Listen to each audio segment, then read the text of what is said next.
Seeing a creature in the wild can leave a person in awe. An animal in its natural habitat is such a breathtaking sight that many people want to capture the memory forever. Taking a photo from a distance is usually acceptable and unobtrusive. However, problems start to arise when people decide to take things a step further. Here's what happens next. A man in San Diego thinks taking selfies with a rattlesnake is an incredible idea until he gets bitten. A couple in South Africa ignores the rules to snap photos of lions and ends up paying the price.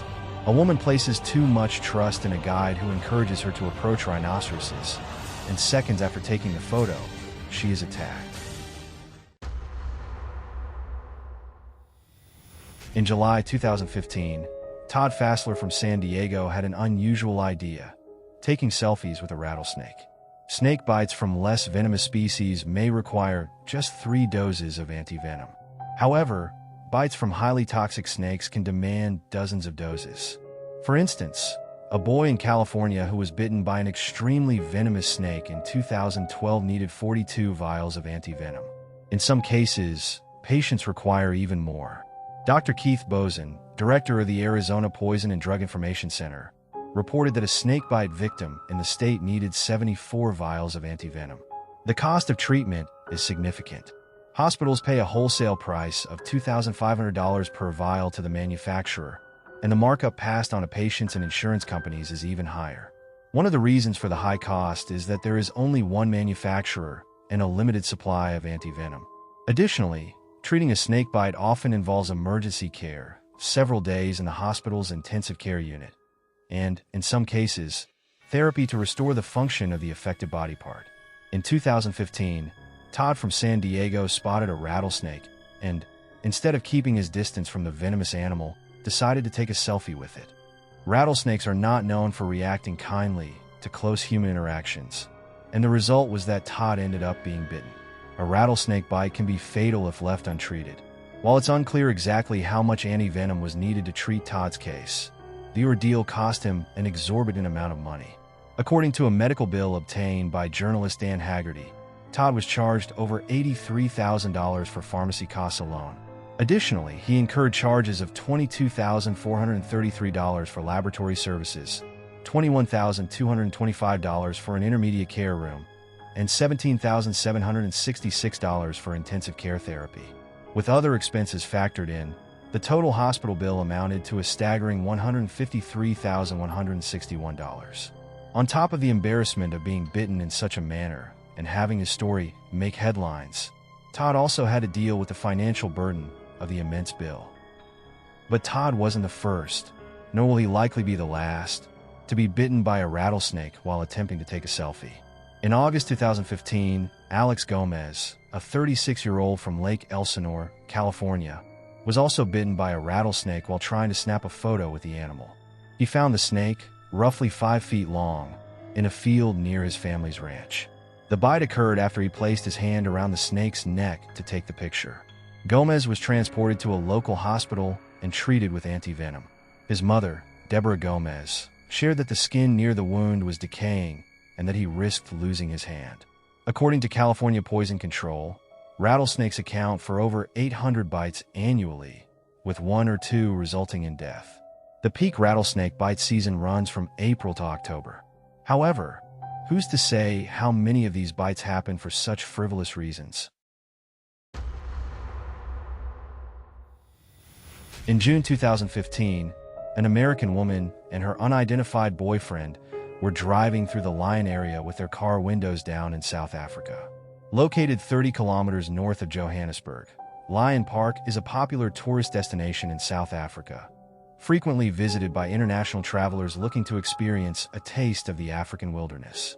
The park's official website describes it as a hybrid between a zoo and a safari, offering visitors incredibly close encounters with animals.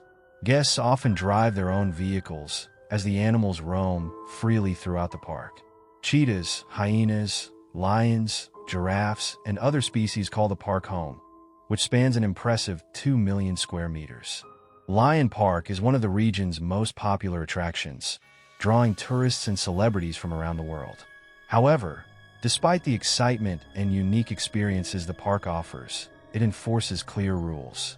The most important: visitors are strictly prohibited from driving through the lion area with their windows down. On the afternoon of Monday, June 1st, 2015, under the warm and sunny skies, Lion Park was bustling with visitors eager to experience the thrill of seeing Africa's majestic wildlife up close. As cars crawled along the dirt roads, a woman, whose name was not disclosed, sat in the passenger seat while her companion drove. They had planned this outing in advance and were busy capturing photos and recording videos throughout the trip. As they entered the lion area, surrounded by arid fields and the characteristic vegetation of the savanna, they decided to roll down the car windows for better photo angles. This, however, was a reckless and irresponsible decision, as it blatantly violated the park's safety rules. Warning signs throughout the park clearly stated that windows must remain closed at all times, especially near dangerous predators. As they drove on, other tourists followed in vehicles behind them. At one point, as the couple passed through the lion enclosure, they once again disregarded the rules, demonstrating their irresponsibility. With the car windows down, the woman used her phone to take photos and selfies. According to witnesses, at times, she even leaned her head out of the window to capture the moment. Suddenly, a lioness observing from a short distance became alert. Drawn by the woman's movements and the sound of her conversation with her boyfriend, the lioness approached. Within seconds, she was beside the car, her eyes locked on the woman. Panic set in inside the vehicle, but it was too late. The lioness partially entered through the open window and, in a savage act, bit the woman with immense force. Desperate, her boyfriend tried to react. He attempted to push and punch the creature, but his efforts only resulted in the lioness scratching his arm violently. The scene devolved into chaos and screams as the lioness remained fixated on the woman. Other tourists watched in horror from the safety of their vehicles, unable to do anything to help. Paramedics were called urgently. While awaiting the ambulance, park staff worked to drive the lioness away, and she eventually retreated into the distance. By the time the emergency team arrived, the woman had already suffered critical injuries. Despite their best efforts to save her, the damage from the attack was irreversible. She died at the scene, while her boyfriend was rushed to the hospital. Although his injuries were painful, his life was not in danger. The news of the attack spread quickly, shocking other visitors and the public alike. The BBC correspondent in Johannesburg reported on the controversy surrounding the park's safety measures. While some questioned the effectiveness of the warnings, others argued that the responsibility lay with the visitors themselves, who had ignored the rules. The lioness, however, would not be euthanized, a decision supported by local environmentalists who maintained that the animal was not at fault. It was the couple who disregarded the recommendations and the clear rules. The lion should not be punished for acting according to its nature, they said. Lion Park continued its operations, offering visitors up-close views of the animals. However, the attack served as a tragic and lasting reminder. Animals, even in controlled environments, are unpredictable and lethal, especially when someone behaves recklessly.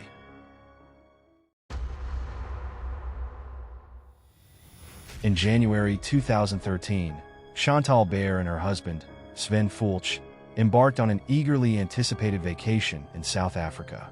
Chantal, a 24-year-old student from West Rand in Gauteng province, not far from Johannesburg, was excited for the adventure.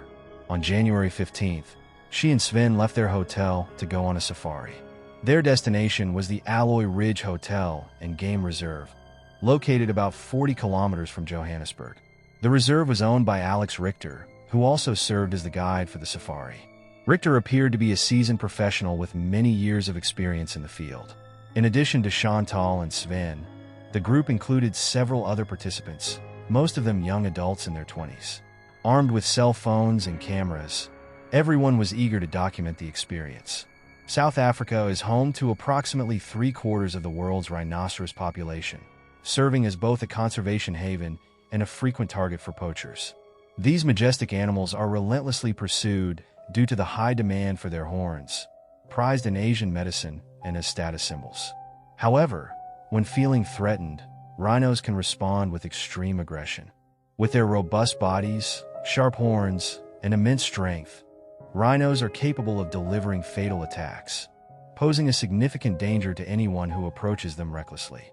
An experienced and cautious guide would be well aware of the risks involved in interacting with wild animals.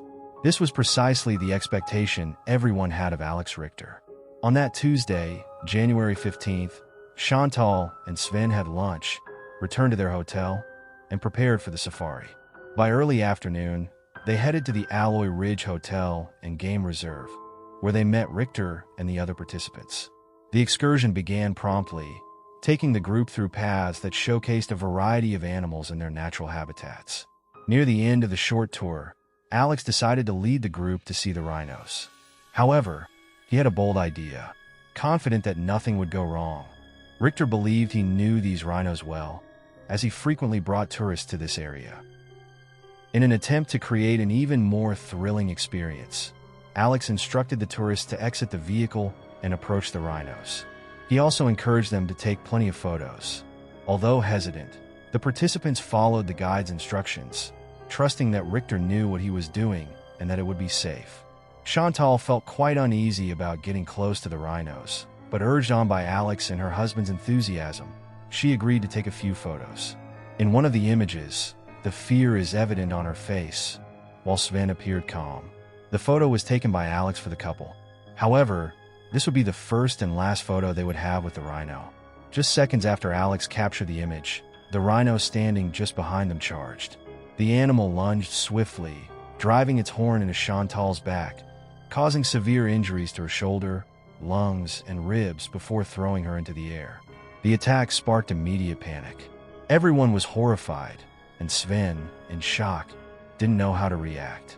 Alex quickly ushered the tourists away from the area and alerted the reserve staff, who called for an ambulance. Chantal was unconscious. Sven stayed by her side, waiting for help, while the rest of the group was escorted from the area. She was taken in critical condition to the intensive care unit at Krugersdorp Hospital. Sven stayed with her throughout the entire process, handling the hospital's administrative matters. After some time in the hospital, Chantal began to show signs of improvement, and eventually, her condition stabilized.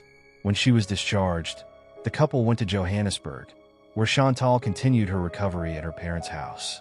Sven blamed Alex for the incident, criticizing his decision to encourage tourists to approach the rhinos for photos.